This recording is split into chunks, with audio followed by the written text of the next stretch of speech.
பழக்கங்களை வடிவமைப்பதில் உங்கள் குடும்பத்தார் மற்றும் நண்பர்களின் பங்கு எப்படிப்பட்டது?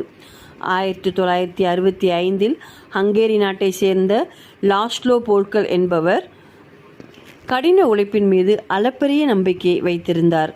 விடாமுயற்சியோடு நல்ல பழக்கங்களை வளர்த்து கொண்டால் ஒரு குழந்தையால் எந்த ஒரு துறையிலும் சாதிக்க முடியும். பிறக்கும் போதே யாரும் சாதனையாளராக பிறப்பதில்லை. மாறாக அவர் ஒரு சாதனையாளராக மாறுவதற்கு தொடர்ந்து பயிற்றுவிக்கப்படுகிறார்.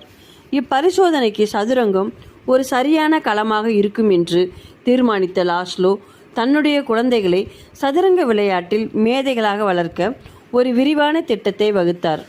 சதுரங்கம் பற்றிய புத்தகங்களும் பிரபல சதுரங்க வீரர்களின் புகைப்படங்களும் வீடு முழுவதும் நிரம்பியிருக்கும். குழந்தைகள் ஒருவரையொருவர் எதிர்த்து விளையாடுவர். சிறந்த போட்டிகள் எங்கு நடந்தாலும் அவர்கள் அதில் பங்கு கொள்ளுவர். அக்குழந்தைகள்